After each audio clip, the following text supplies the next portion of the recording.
우리 다 같이 경건한 마음으로 하나님 앞에 예배를 드리겠습니다. 주는 나의 하나님이시니 나를 가르쳐 주의 뜻을 행하게 하소서.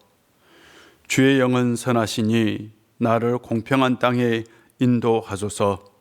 여호와여, 주의 이름을 위하여 나를 살리시고 주의 의로 내 영혼을 환난에서 끌어내소서.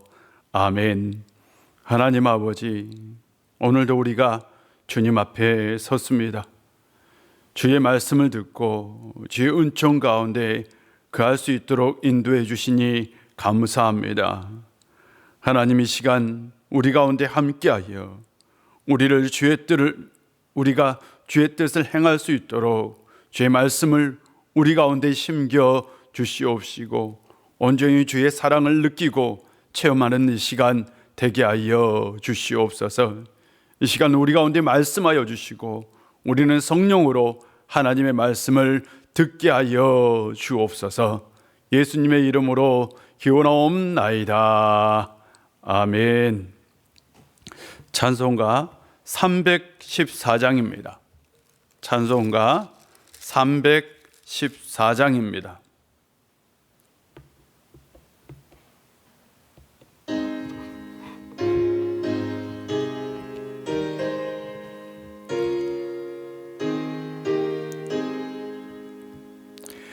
내 구주 예수를 더욱 사랑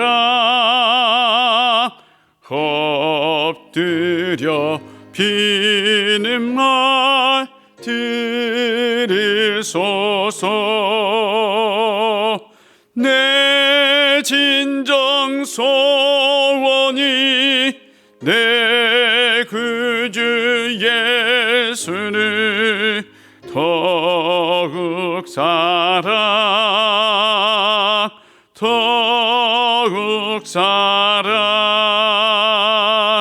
이전엔 세상 나 기뻐서도 지금 내 기쁨은 오직 예수. 다만 내 비는 말 내 구주 예수를 더욱 사랑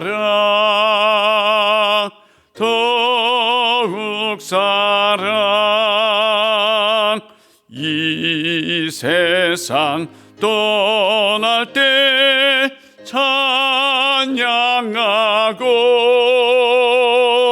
숨질 때 하는 말 이것일세. 다만 내 비는 말 내 구주 예수를 더욱 사랑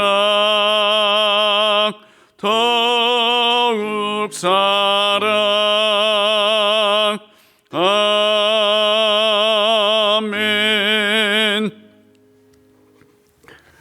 오늘부터 말라기 말씀을 나누겠습니다. 말라기 1장 1절부터 5절까지입니다. 말라기 1장 1절부터 5절까지입니다. 하나님 말씀 봉독하도록 하겠습니다. 여호와께서 말라기를 통하여 이스라엘에게 말씀하신 경고라. 여호와께서 이르시되 내가 너를 사랑하였노라 하나 너희는 이르기를 주께서 어떻게 우리를 사랑하셨나이까 하는도다. 나 여호와가 말하노라. 에서는 야곱의 형이 아니냐. 그러나 내가 야곱을 사랑하였고 에서는 미워하였으며 그의 산들을 황폐하게 하였고 그의 산업을 광야의 이리들에게 넘겼느니라. 에돔은 말하기를 우리가 무너뜨림을 당하였으나 황폐된 곳을 다시 쌓으리라 하거니와 나 만군의 여호와는 이르노라. 그들은 싸울지라도 나는 홀리라. 사람들이 그들을 일컬어 악한 지역이라 할 것이요 여호와의 영원한 진노를 받는 백성이라 할 것이며 너희는 눈으로 보고 이르기를 여호와께서는 이스라엘 지역 밖에서도 크시다 하리라. 아멘. 오늘도 하나님의 은총의 말씀이 여러분의 삶 가운데 함께하기를 주의 이름으로 축복합니다. 오늘부터 말라서 말씀을 나누도록 하겠습니다. 우리가 보통 말라기를 생각하면 대부분의 성도님들은 11조를 생각합니다. 그래서 말라기는 헌금을 강조하는 바로 소전시서라고 생각하는 경향이 있습니다. 그런데 말라기는 헌금을 강조하는 성경이 아닙니다. 헌금을 강조하는 성경이 아니라 실은 말라기에서 강조하는 게 있어요. 절대 헌금이 아닙니다. 말라기에서 강조하는 건 바로 사랑입니다. 우리가 좋아하는 사랑을 말라기 선지서는 강조하고 있습니다. 그것도 변치 않는 하나님 사랑의 이야기를 하고 있음을 꼭 기억하는 성도님들 되시기를 바랍니다. 다시 말씀드리면 말라기는 헌금을 강조하는 성경이 아니라 바로 하나님의 사랑을 강조하는 성경이라는 것을 꼭 기억했으면 좋겠습니다. 말라기는 나의 사자라는 뜻을 가지고 있습니다. 사자는 특사를 의미합니다. 특사는 어떤 특별한 업무를 맡고 파견된 사람을 우리가 보통 특사라고 얘기합니다. 말라기 선지자는 하나님의 특별한 어떤 업무, 하나님의 특별한 임무를 받고 이스라엘 백성들에게 하나님의 말씀을 전했던 선지자, 이 선지자가 바로 말라기 선지자입니다. 그렇다면 그가 하나님께로 받았던 특별한 임무, 그건 무엇이었을까요? 라는 거죠. 먼저 우리가 이것을 이해하기 위해서는 말라기 선지서의 바로 배경, 역사적 배경을 알 필요가 있습니다. 학개 선지자와 스가랴 선지자는 바로 성전 건축을 강조했던, 그러니까 성전을 건축할 때 활동했던 선지자라고 우리가 말씀을 같이 나눴습니다. 이스라엘 백성들이 성전을 건축할 때에 학개 선지자가 활동을 했고 그 다음에 스가랴 선지자가 활동을 했는데 스가랴 선지자는 아마 성전 건축 이후에도 활동했던 것으로 보입니다. 특별히 스가랴 선지자는 하나님 말씀을 선포하면서 성전 건축을 통해서 하나님께서 이스라엘 백성들에게 복을 주실 것이다. 다른 말로 표현하면 이스라엘 백성들이 다시 회복되어서 옛날 영광을 누릴 것이고 또한 메시아가 오셔서 메시아가 통치하는 나라가 이루어질 것을 예언했습니다. 그렇다면 이 예언의 말씀이 이루어졌을까요? 하는 거죠. 이 예언의 말씀이 과연 성취되었을까요? 주전 538년 처음으로 이스라엘 백성들이 바벨론에서 예루살렘으로 귀환했어요. 우리가 이것을 포로 귀환이라고 얘기합니다. 포로를 귀환했던 사람들은 예루살렘에 도착했을 때에 꿈과 희망을 가지고 도착했습니다. 바벨론에 살고 있었던 모든 유대인들이 다 예루살렘으로 귀환한 게 아닙니다. 예루살렘에 귀환한 사람들은 바벨론에 살고 있었던 사람들 중에 일부였습니다. 대다수 사람들은 바벨론에 정착하며 살았고 그 땅에서 일구었던 그 삶을 그대로 누리고 살고 있었습니다. 그 중에 일부분만이 바로 예루살렘으로 귀환했어요. 그들은 꿈을 가지고 있었습니다. 자신들이 귀환할 때에 바로 자신들의 그 신앙을 통해서 하나님께서 자신들에게 부귀영화, 복을 주실 것이고 옛 영광을 다시 회복할 거라는 꿈을 가지고 귀환했습니다. 그러나 막상 그들이 예루살렘에 정착했을 때에는 그들의 꿈이 성취되는 건 쉬운 일이 아니었습니다. 생각보다 굉장히 환경은 어려웠습니다. 그 당시 이스라엘은 줄어들어서 어떤 학자들은 이스라엘의 인구가 20만도 안 됐다라는 학자가 있을 정도입니다. 굉장히 나라가 줄어든 상태에 있었고 그 나라 영토 자체도 굉장히 협소했던 것으로 보입니다. 그들이 예루살렘에 도착했을 때에 그들이 부귀영화를 누리는 것이 문제가 아니라 어떻게 하면 생존할 수 있을까? 생존의 문제에 직면해 있었습니다. 그런 환경 속에서도 그들은 무너진 성전을 건축해야 했습니다. 이때 활동했던 선지자가 바로 학개 선지자 스가랴 선지자였던 거죠. 스가랴 선지자는 이스라엘의 회복과 메시아의 그 통치를 예언했습니다. 그 얘기를 듣고 그들은 성전을 건축했어요. 굉장히 어려운 형편 가운데서도 그들은 성전을 건축했습니다. 물론 그들의 건축한 성전은 옛날 솔로몬이 건축한 그 성전에 비해서는 아주 초라한 성전이었습니다. 이 초라한 성전은 그들의 삶이 얼마나 공공했는지를 보여주는 지표이기도 합니다. 그들이 그만큼 어려운 삶을 살았다는 거죠. 그런데 그들이 성전을 건축하고 시간이 지났어요. 시간이 지나고 난 다음에 그 이후에는 어떤 일도 없었습니다. 성전이 파괴됐을 뿐만 아니라 예루살렘 그 성벽도 파괴되었어요. 그런데 그 성벽은 여전히 재건하지 못하고 그냥 무너진 성벽, 그러니까 황폐한 곳에서 그냥 사람들이 살고 있었던 거예요. 그들은 폐허나 다름없는 예루살렘 그 시내에서 살고 있었습니다.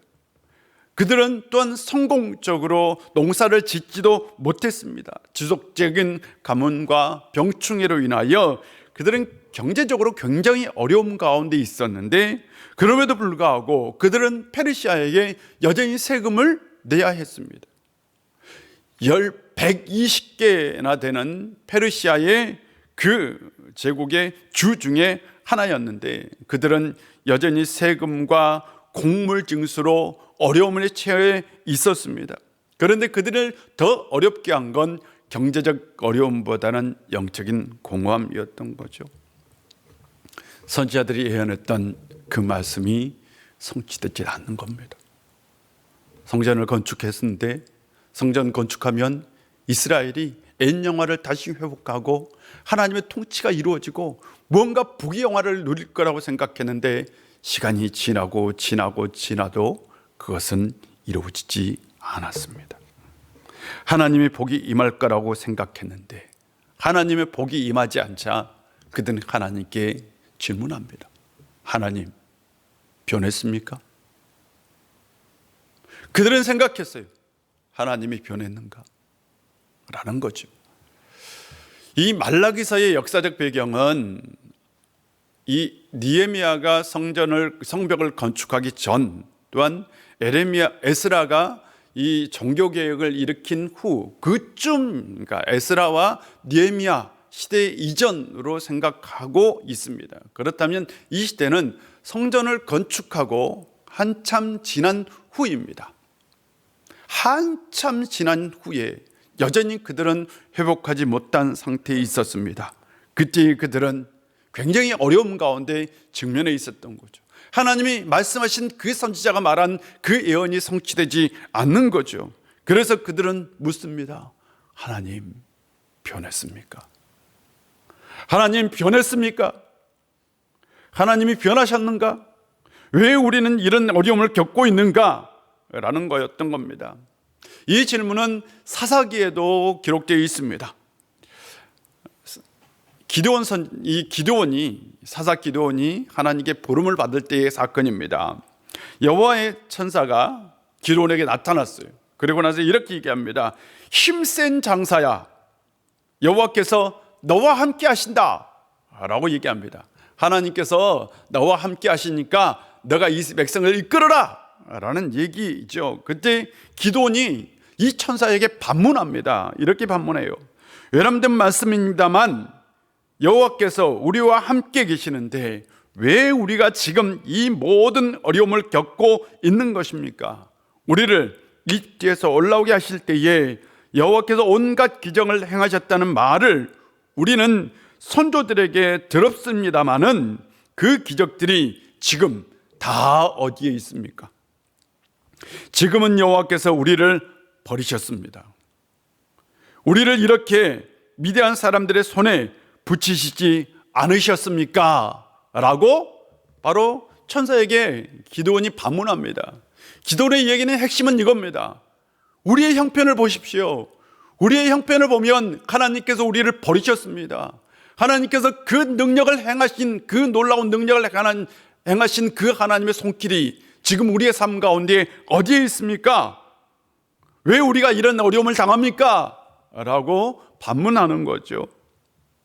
성전을 건축하고 하나님의 복이 임할 거라고, 하나님의 통치가 이루어질 거라고 생각했던 이스라엘 백성들, 여전히 그들은 복을 받지 못하고 살고 있었습니다.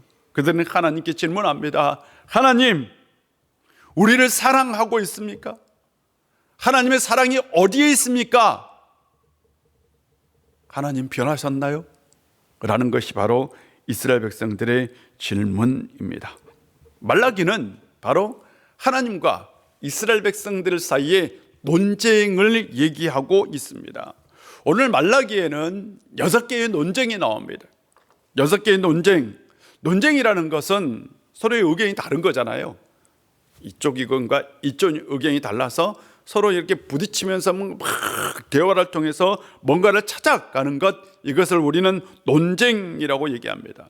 말라기서는 논쟁의 형식으로 기록되어 있고요, 이 속에는 백성들의 답답한 마음, 굉장히 어려운 상황이 기록되어 있습니다. 이 논쟁의 형식을 통해서 하나님의 뜻을 전하는 것이 바로 말라기 선지서의 특징입니다. 말라기에는 6개의 논쟁이 있고 앞으로 6주를 걸쳐서 이 논쟁을 하나하나 여러분과 같이 나누도록 하겠습니다. 또한 이 논쟁에는 4가지 형식이 있습니다. 주장이 있고, 주장에 대한 반문이 있고, 반문에 대한 반응이 있고, 그 논쟁에 대한 의미가 담겨 있다는 겁니다. 오늘 우리가 나누고 있는 1절부터 5절, 1장 1절부터 5절 말씀은 첫 번째 논쟁입니다. 첫 번째 논쟁에서 먼저 하나님의 주장이 나옵니다. 하나님께서 말씀하십니다. 내가 너희를 사랑하였다 라고 얘기합니다. 여호와께서 이르시되 내가 너희를 사랑하였노라 라고 얘기합니다. 하나님의 말씀이 야, 내가 너희를 사랑하였고 지금도 사랑하고 있다 라는 말씀이죠. 사랑하다와 미워하다 라는 뜻이 고대와 현대에서는 좀 다른 의미로 사용되고 있습니다. 현대에서는 사랑하다, 미워하다 이런 것을 감정적 의미로 내가 사랑의 마음을 가지고 있다, 나는 사랑을 받고 있다, 어떤 감정적 의미로 사용하고 있습니다. 그러나 고대에서는 이게 나라와 나라 간의 어떤 관계 속에서 이게 적대적 관계냐 아니면 동맹의 관계냐 나타나는 것을 말이 바로 사랑하다, 미워하다 라는 얘기입니다. 예를 들어서 어떤 나라가 저 나라를 만약에 사랑하는 관계라는 것은 동맹을 맺고 있는 관계이고, 미워하는 관계라는 것은 적대적 관계를 나타내고 있는 겁니다. 이스라엘 백성들에게 하나님께서 내가 너희를 사랑하고 있다 라는 것은 너희와 내가 완전히 연합된 밀착된 관계를 맺고 있다는 관계를 하나님은 강조하고 있는 겁니다. 내가 너희들과 아주 친밀한 관계다라는 것을 주장하고 있습니다. 예를 들어서 이런 것이죠. 부모는 항상 자식들에게 얘기합니다. 얘들아, 내가 너희를 사랑한다. 왜요? 부모이니까. 너는 내 아들이고 나는 내 아버지다 라는 관계적 의미로 항상 네가 어떤 상태에 있고 네가 나를 어떻게 바라보든 나는 너를 사랑하는 관계다. 이건 뗄래야 뗄 수 없는 관계다 라고 얘기를 할 때에 부모가 자식을 그렇게 사랑으로 표현합니다. 하나님도 지금 그렇게 얘기합니다. 너와 나의 관계는 뗄래야 뗄 수 없는 완전히 관계를 맺는 존재다. 동맹의 관계지 적대적 관계가 아니다. 내가 너희를 지금 사랑하고 있다 라고 얘기하죠. 그러자 이스라엘이 반문합니다. 어떻게 우리를 사랑하셨습니까? 너희는 이르기를 주께서 어떻게 우리를 사랑하셨나이까 하는도다. 이스라엘 백성들의 주장은 주께서 우리를 사랑한다고 말하는데 그 사랑이 지금 어디에 있습니까? 우리가 그 사랑을 알 수 없습니다. 우리가 그 사랑을 느끼지 못하고 있습니다. 우리는 그 사람을 지금 체험하지 못하고 있습니다 라고 얘기해요. 성전을 건축하고 그들은 우상을 숭배하지 않고 하나님의 뜻대로 살려고 노력하고 있습니다. 그러나 현실은 여전히 힘든 거죠. 현실은 여전히 괴로운 거죠. 하나님의 복이 임하지 않는 겁니다. 가끔 부모가 자식을 혼낼 때가 있어요. 네가 하지 말라고. 그때 자식들은 부모에게 얘기합니다. 아버지 저를 사랑해요? 어머니 저를 사랑합니까? 부모님께 사랑에 대한 의문을 제기합니다. 부모가 자식들에게 어떤 부당한 행사를 했다고, 부당한 대우를 했다고 느꼈을 때에 그때 자녀들은 부모에게 부모의 사랑에 대한 의문을 제기. 아빠는 나를 사랑하지 않는 것 같다. 엄마는 나를 사랑하지 않는 것 같다 라고 사랑에 대한 의문을 제기합니다. 이스라엘 백성들도 마찬가지입니다. 자신들의 삶 가운데 어떤 부당한 대우가 있다고 생각했어요. 분명히 내가 하나님의 말씀을 잘 지키고 성전을 잘 지었는데 하나님께서 여전히 복을 주지 않은 건 이건 부당하다고. 그래서 하나님께서 지금 우리를 사랑하지 않고 있다고 하나님에 대한 사랑의 의문을 제기한 거죠. 이 시대를 살아가는 우리도 마찬가지 아닐까요? 갑자기 장사가 어려워졌어요. 장사를 하다가 직장을 다니다가 직장을 나오게 됐어요. 살다가 질병이 찾아왔어요. 또한 삶을 살다가 계속 어려운 일이 계속되고 있어요. 그때 우리는 항상 하나님의 사랑에 대한 의문을 제기합니다. 하나님, 왜 나를 사랑하지 않습니까? 저는 하나님의 사랑을 느낄 수 없습니다. 하나님의 사랑을 보여주세요. 하나님 나를 사랑하는 게 맞습니까? 저는 하나님의 사랑을 경험하지 못했습니다 라고 우리는 아우성칩니다. 우리는 울부짖습니다. 이스라엘 백성들이 지금 그러고 있는 겁니다. 하나님 내 삶을 보세요. 하나님의 사랑이 어디에 있습니까? 라고 말하는 것과 같습니다. 그때 하나님께서 반문합니다. 이 반문에 대한 하나님의 반응은 이렇습니다. 세 번째인데요, 야곱을 사랑하고 내가 에서를 미워했다라는 말씀입니다. 나 여호와가 말하노라, 에서는 야곱의 형이 아니냐. 그러나 내가 야곱을 사랑하였고 에서는 미워하였으며 그의 산들을 황폐하게 하였고 그의 산업을 광야의 이리들에게 넘겼느니라 라고 말씀하고 있습니다. 지금 하나님께서는 에서와 야곱의 얘기를 합니다. 이건 하나님께서 하나님의 사랑을 보여주려고 하는 예화입니다. 이 예화는 이스라엘의 관점에서 들려준 예화입니다. 여러분, 이 말씀을 절대로 오해해서는 안 됩니다. 이것은 이스라엘 관점에서 하나님의 사랑을 얘기하고 있는 예화라는 것을 먼저 기억하시기를 바랍니다. 하나님께서 자신이 어떤 분인 것을 드러내기 위해서 에서와 야곱의 얘기를 하고 있습니다. 에서와 야곱은 쌍둥이입니다. 에서가 형이에요. 야곱의 형입니다. 그렇다면 에서가 먼저 장자의 권리를 가지고 이스라엘의 그 족장들이 가지고 있는 그 축복권을 먼저 받을 권리를 가지고 있어요. 근데 하나님께서 신기하게 말씀을 보면 태어날 때부터 하나님은 누구를 선택했다? 야곱을 선택했다 라고 기록되어 있어요. 하나님께서 에서를 선택한 것이 아니라 야곱을 선택했어요. 그렇다면 야곱이 선택받을 만한 어떤 조건이 있었습니까? 아닙니다. 오히려 야곱은 굉장히 형편이 없는 사람이었어요. 그는 형을 속이는 사람이었고요, 아버지도 속이는 사람이었어요. 그런 그를 하나님이 선택해서 바로 족장의 그 축복을 이을 권리를 그에게 주었습니다. 그가 어떤 조건을 가지고 있어서 하나님이 선택한 것이 아니라 그는 에서의 동생이었어요. 에서가 오히려 형이었습니다. 그런데 하나님은 야곱을 선택했어요. 이게 바로 하나님의 사랑이었던 거죠. 하나님은 아무 조건 없이 에서와 야곱이 있었는데 야곱을 선택해서 바로 족장의 그 권리, 축복을 갖게 했던 겁니다. 4절에서 나오는 에돔의 이야기는 하나님이 어떤 분인지를 보여주는 이야기이기도 합니다. 에돔이 나중에 악한 일을 했어요.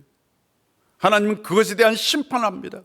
에돔이 다시 일어서려고 할 때에 내가 그것을 다시 무너뜨리겠다라고 말씀하고 있습니다. 만약 하나님께서 약속의 자녀가 아닌, 언약의 백성이 아닌 에돔에 대해서 그렇게 심판하신다면 약속의 자녀인 바로 이스라엘 백성들을 어떻게 해야 할까요?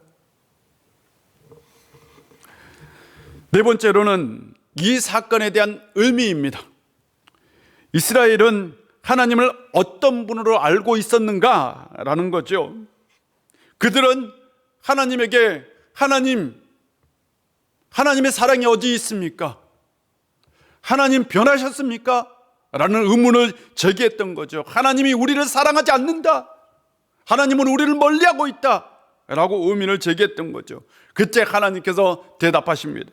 너희는 눈으로 보고 이르기를 여호와께서는 이스라엘 적 밖에도 크시다 하리라. 이게 무슨 뜻일까요? 이스라엘 백성들이 생각한 하나님은 이스라엘 지역에 국한된 하나님이었습니다. 자신들이 섬기는 하나님, 자신들만 따르는 하나님, 자신들에게만 영향력을 미치는 하나님, 자신들에게 복을 주시는 하나님, 이스라엘 백성들이 가지고 있는 하나님에 대한 신관입니다. 다시 말씀드립니다. 이스라엘 백성들은 열방을 향한 하나님이 아닌 자신들에게 복을 주시고 자신들만 믿는 하나님, 자신들만 따르는 하나님, 그 하나님을 생각하고 있었어요. 그런데 하나님은 이렇게 말씀하십니다. 이스라엘 국경 밖에서도 이름을 떨치시는 분이라고 얘기합니다. 온 열방의 영향력을 가지고 있는 분이 하나님이십니다. 하나님은 말씀하십니다. 너희는 나를 편협한 하나님으로 보지 말라라는 뜻입니다. 편협한 하나님으로 보기 때문에 하나님 사랑이 없다, 하나님이 변했다 라고 말씀하는 거죠. 하나님은 이스라엘 백성들을 여전히 사랑하고 있습니다. 그 사랑의 하나님은 열방을 통치하고 다스리는 하나님이시고요, 이스라엘 백성들만 영향력을 미치는 것이 아니라 온 열방에도 영향력을 미치는, 세상을 이끌어 나가시고 세상을 통치하시는 하나님이라는 사실입니다. 우리도 마찬가지입니다. 항상 우리가 하나님에 대한 어떤 신관을 가지고 있습니다. 우리가 가지고 있는 하나님에 대한 신관은 어떤 신관일까요? 항상 하나님이 우리에게만, 나에게만 복을 주시는 하나님, 나 중심적인 생각을 가지고, 나 중심적인 사고를 가지고 하나님의 사랑이 있다, 하나님의 사랑이 없다 라고 말하죠. 그렇게 표현합니다. 내가 복을 받으면 하나님의 사랑이 있는 것이고, 내가 복을 받지 못하면 하나님의 사랑이 없는 것입니다. 하나님을 내 안에 가두고 있는 신관, 그것이 우리가 가지고 있는 신관입니다. 이건 굉장히 편협한 신관이고 잘못된 신앙이기도 합니다. 내가 잘 되면 하나님에 대한 믿음이 커지고, 내가 잘 안 되면 하나님에 대한 믿음이 작아지잖아요. 결국 하나님에 대한 믿음, 하나님의 사랑이 내 삶에 따라 결정돼요. 내가 어떤 삶을 살고 있느냐에 따라 하나님의 사랑이 크고 작고 이것이 결정되는 건 결국 하나님을 내 안에 거두고 있다는 거죠. 하나님의 사랑은 지금도 변함이 없습니다. 그 변함없는 사랑이 우리의 형편에 따라 달라지는 것뿐입니다. 내가 내 형편을 가지고 하나님에 대해서 해석하는 것에 따라 하나님의 사랑이 크고 하나님의 사랑이 작다라고 평가하고 있는 겁니다.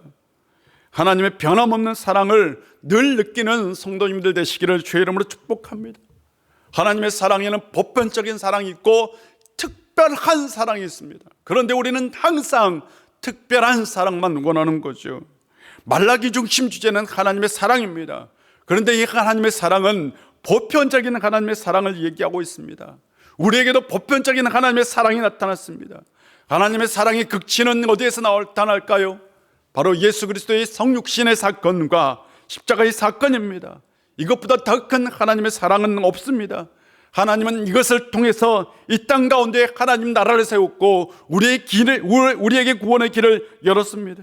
우리가 죄악에서 벗어나 의로운 삶을 살 수 있도록 길을 열어놓으셨습니다. 우리가 하나님의 이 보편적인 사랑을 통해서 우리는 하나님의 사랑을 경험했고 하나님의 사랑이 무엇인지를 알게 된 거죠. 그런데 우리는 항상 나만 복을 받고 나만 사랑받고 나만 잘 돼야 된다는 어떤 특별한 사랑을 원하고 이 특별한 사랑을 가지고 하나님의 사랑을 평가한다는 사실입니다. 나만 잘 되는 사랑은 특별한 사랑입니다. 그런데 우리는 기억해야 합니다. 이건 분명히 잘못된 신앙입니다. 무엇보다도 하나님의 보편적 사랑이 먼저이고 보편적 사랑을 깨닫고 난 다음에 하나님의 특별한 사랑이 우리 가운데 온다는 사실입니다. 하나님의 보편적 사랑이 없이는 하나님의 특별한 사랑도 없습니다.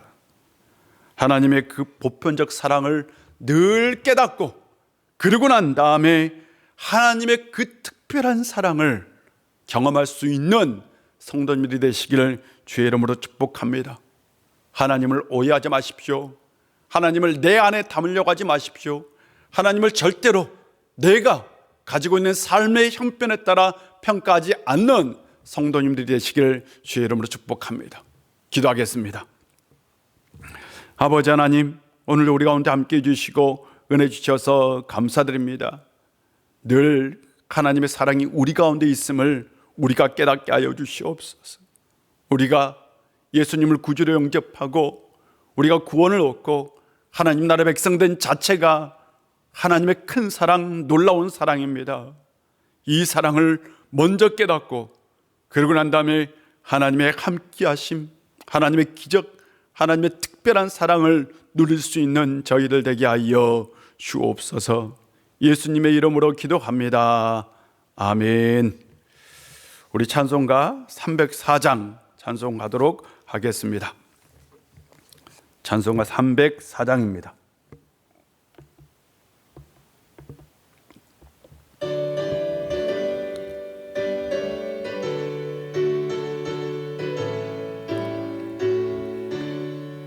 크신 하나님의 사랑 말로 다 영영 못하네. 저 높고 높은 별을 넘어 이 낮고 낮은 땅 위에 죄범한 영혼 구하려 그 아들 보내사 화목제물 삼으시고 대용서가셨네. 하나님 크신 사랑은 증량 다 못하네. 영원히 변치 않는 사랑 성도여 찬양하세. 괴로운 시절 지나가고 땅 위에 영화 생활 때 주 믿지 않던 영혼들은 큰 소리 외쳐 울어도 주 믿는 성도들에게 큰 사랑 베푸사 우리의 제사에 쓰니 은혜 잊을까.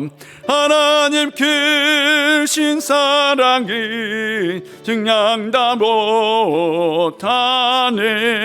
영원히 변치 않는 사랑 성도여 찬양하세.